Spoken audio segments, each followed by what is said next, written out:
Shalom saudara pendengar saudara rohani yang dikasihi Tuhan Yesus Kristus. Selamat datang di renungan rohani malam hari ini. Selamat malam, saya berdoa agar saudara sehat selalu. Semoga Roh Kudus hadir di tengah kita saat ini. Sebelum kita mulai renungan malam ini, marilah kita bersama-sama berdoa. Bapa kami yang di surga, Bapa di dalam nama Tuhan Yesus Kristus, kami sungguh mengucap syukur, ya Tuhan, oleh karena Engkau sangat baik buat kami. Engkau ada bersama kami dan menopang hidup kami di siang hari dan di malam hari. Engkau ada bersama-sama dan menyertai kami. Tuhan, kami memuji dan bersyukur kepadamu pada malam hari ini, kami masih bisa berkumpul di rumah kami yang kecil ini. Tuhan, saat ini kami hendak mendengarkan firman-Mu. Berilah pengetahuan dan bimbinglah hamba-Mu ini agar apa yang Engkau firmankan dapat bekerja sesuai kehendak-Mu. Buat kami jemaat-Mu, bukalah hati dan pikiran kami untuk mendengar dan menerima firman-Mu. Kiranya firman-Mu ini dapat menjadi berkat bagi kami. Berbicaralah Tuhan, kami sudah siap menerima firman-Mu. Di dalam nama Tuhan Yesus Kristus kami berdoa dan mengucap syukur. Amin. Sahabat saudara rohani, pembacaan ayat emas Alkitab renungan kita malam hari ini. Nats pilihan kita adalah, Tuhanlah yang memberikan hikmat, dari mulutnya datang pengetahuan dan kepandaian. Tertulis dalam kitab Amsal 2 ayat 6, bacaan kita pada malam ini terambil dari kitab Amsal 2 ayat 1 sampai dengan ayat 9. Hai anakku, jikalau engkau menerima perkataanku dan menyimpan perintahku di dalam hatimu, sehingga telingamu memperhatikan hikmat, dan engkau mencenderungkan hatimu kepada kepandaian, ya, jikalau engkau berseru kepada pengertian, dan menunjukkan suaramu kepada kepandaian, jikalau engkau mencarinya seperti mencari perak, dan mengejarnya seperti mengejar harta terpendam, maka engkau akan memperoleh pengertian tentang takut akan Tuhan dan mendapat pengenalan akan Allah. Karena Tuhanlah yang memberikan hikmat, dari mulutnya datang pengetahuan dan kepandaian. Ia menyediakan pertolongan bagi orang yang jujur, menjadi perisai bagi orang yang tidak bercela lakunya, sambil menjaga jalan keadilan, dan memelihara jalan orang-orangnya yang setia. Maka engkau akan mengerti tentang kebenaran, keadilan, dan kejujuran, bahkan setiap jalan yang baik. Amsal 2 ayat 1 sampai dengan ayat 9. Topik dari ayat emas renungan kita adalah, harta karun Alkitab ditemukan oleh mereka yang menggalinya. Mari kita mulai renungan malam kita. Judul renungan kita hari ini adalah Menggali Harta Karun, kisah inspiratif, pemahaman Alkitab yang bermanfaat melibatkan lebih dari sekadar membuka sebuah pasal dan membaca apa yang tertulis di sana. Berikut ini 7 panduan untuk membantu Anda memperoleh hasil yang maksimal dari waktu pemahaman Alkitab Anda. 1. Luangkan waktu secara teratur.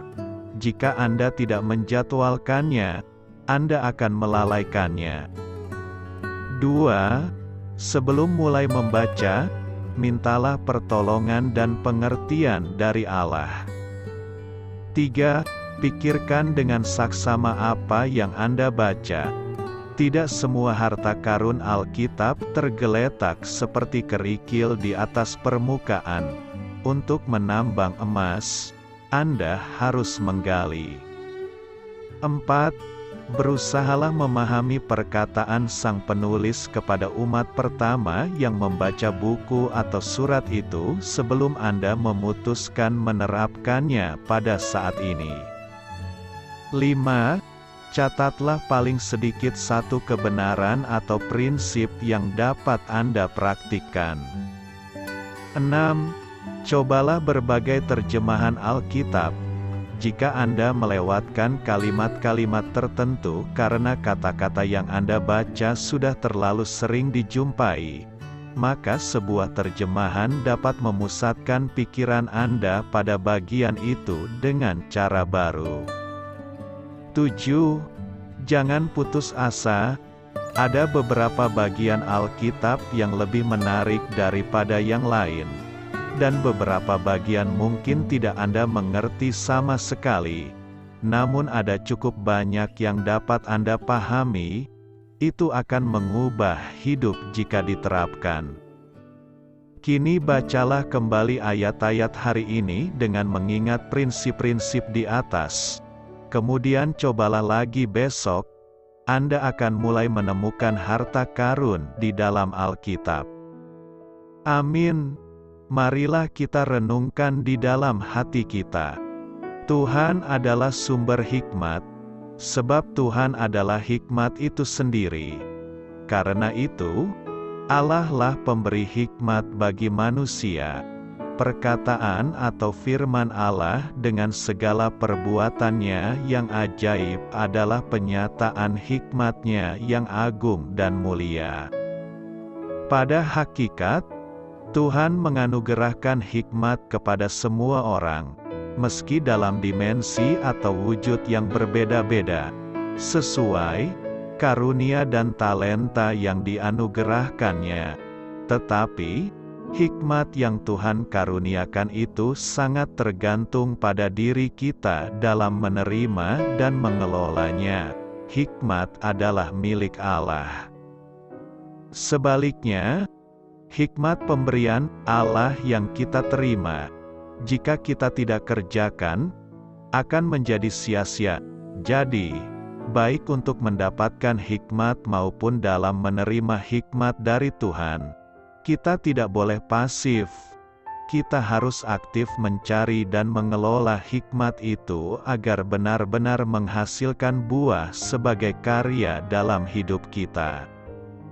Raja Salomo mengungkapkan ada beberapa tanda-tanda orang yang hidup berhikmat, mengerjakan hikmat Tuhan, antara lain, jujur, tidak bercela lakunya, adil, setia.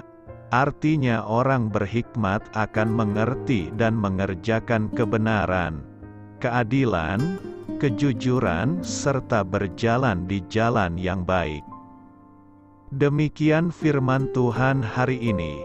Karena Tuhanlah yang memberikan hikmat, dari mulut-Nya datang pengetahuan dan kepandaian.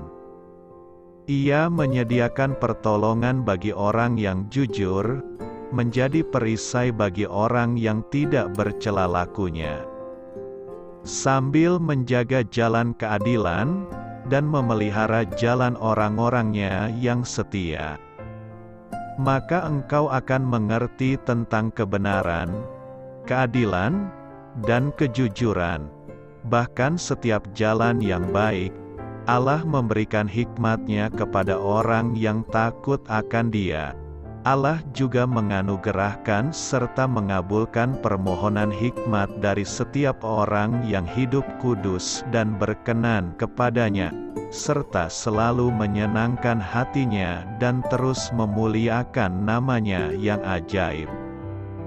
Janganlah hikmat pemberian Allah itu menjadi sia-sia hanya karena kebodohan kita yang merasa diri pintar dan berhikmat. Padahal seperti tong kosong berbunyi nyaring, hikmat bukan sebuah ilusi kata-kata atau pemanis dan penghias bibir manusia. tetapi hikmat adalah firman Tuhan yang dinyatakan dalam perkataan maupun perbuatan. Jadi, dalam hikmat ada kesesuaian antara apa yang dikatakan dan apa yang diaktakan dan dinyatakan dalam perbuatan.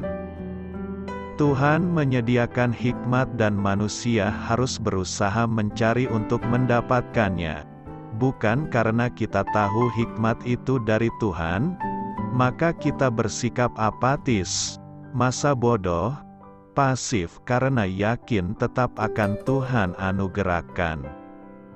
Tidak seperti itu, tapi kita harus aktif bahkan super aktif untuk mencari, menemukan dan mendapatkan serta memiliki dan melakukan hikmat itu di setiap waktu dan tempat serta dalam segala situasi dan kondisi apapun juga.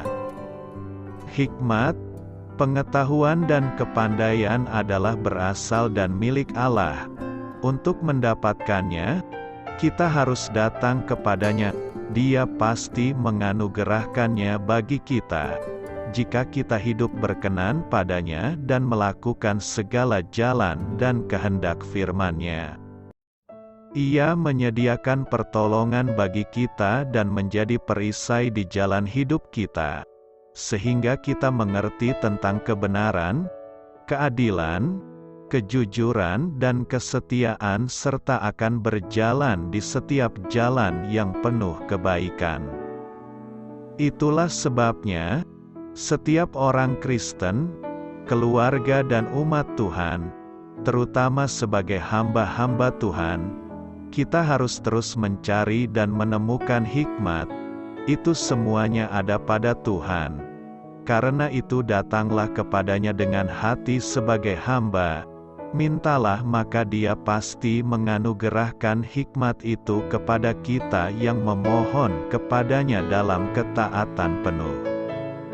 Siapapun dan dimanapun kita berada, hiduplah dalam hikmat Tuhan. Sebab jika kita hidup bersama Tuhan, kita pasti diperlengkapi, ditolong, dipimpin dan dituntun oleh Tuhan Yesus. Maka lakukanlah semua perintah Tuhan, niscaya kita hidup dalam hikmat-Nya. Kita dan keluarga pun akan Tuhan Yesus berkati sekarang sampai seterusnya, selamanya. Hikmat adalah satu hal terpenting dalam kehidupan kita. Kata hikmat itu sendiri memiliki arti kebijaksanaan, pengertian, pengetahuan dan juga kepandaian. Dalam Amsal ini amat jelas ditegaskan bahwa Tuhanlah yang memberi hikmat. Bahkan secara eksplisit Amsal menyatakan bahwa pengetahuan dan kepandaian itu berasal dari mulut Tuhan. Dalam sebuah dunia penuh konflik, dendam kesumat kaum intoleran, penodaan dan penghujatan agama, maka kita baik pribadi maupun komunitas amat membutuhkan hikmat Tuhan. Dalam membuat keputusan kita memerlukan hikmat, untuk memahami segala hal dibutuhkan hikmat, terlebih lagi untuk menyelami pikiran dan kehendak Tuhan melalui firman-Nya. Hikmat akan kita peroleh ketika kita membangun keintiman dengan Tuhan dan mengutamakan Dia dalam segala hal.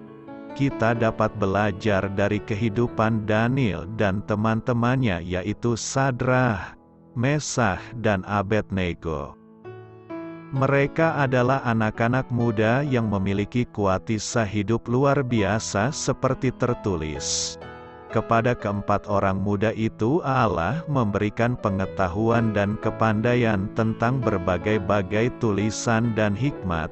Sedang Daniel juga mempunyai pengertian tentang berbagai-bagai penglihatan dan mimpi. Daniel 1 ayat 17. Mereka tidak begitu saja memiliki pengetahuan dan kepandaian, hikmat, tetapi Tuhanlah yang memberikan kepada mereka takut akan Dia dengan tidak menajiskan dirinya dengan santapan raja dan dengan anggur yang biasa diminum raja. Daniel 1 ayat 8a. Dalam situasi yang sulit mereka tetap taat dan mampu mempertahankan hidup benar di hadapan Tuhan. Mereka tidak takut kepada ancaman raja, melainkan lebih tunduk kepada Tuhan.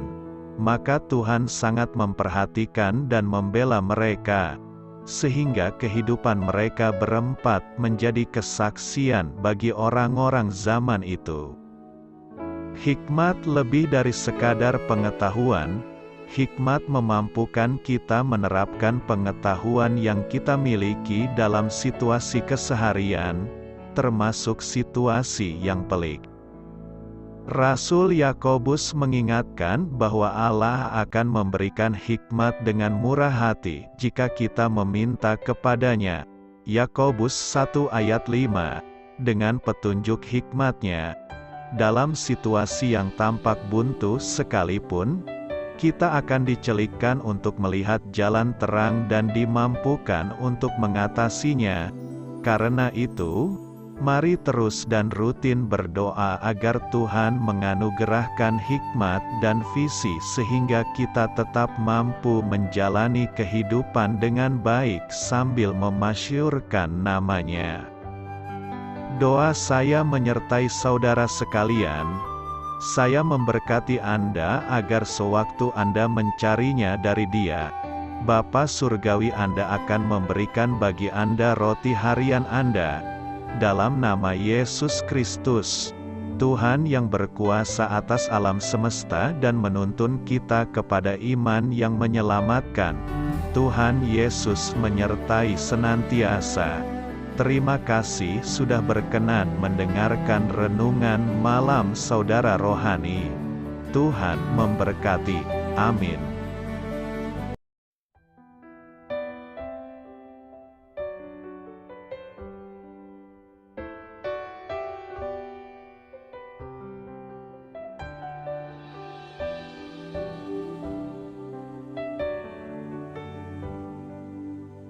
Marilah kita renungkan, sahabat saudara rohani, demikianlah renungan firman Tuhan malam hari ini.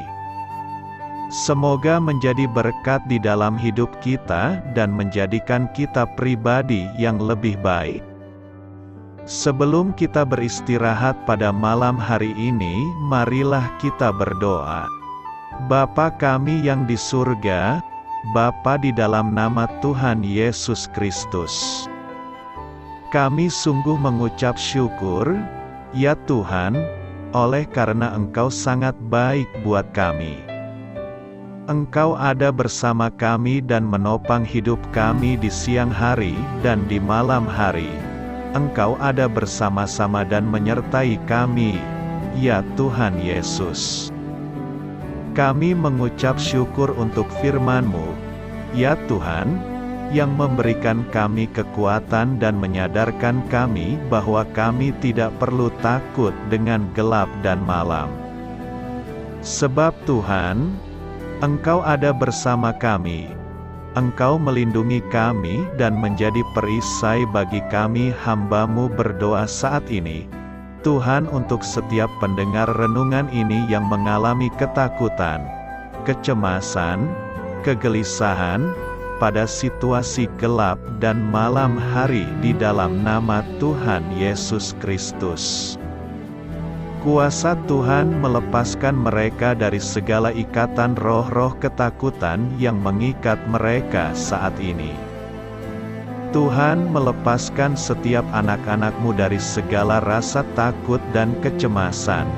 Di dalam nama Tuhan Yesus segala kuasa-kuasa roh jahat, kuasa setan iblis yang mengganggu anak-anak-Mu, ya Tuhan, tolong hancurkan dan halaukan dengan kuasa-Mu.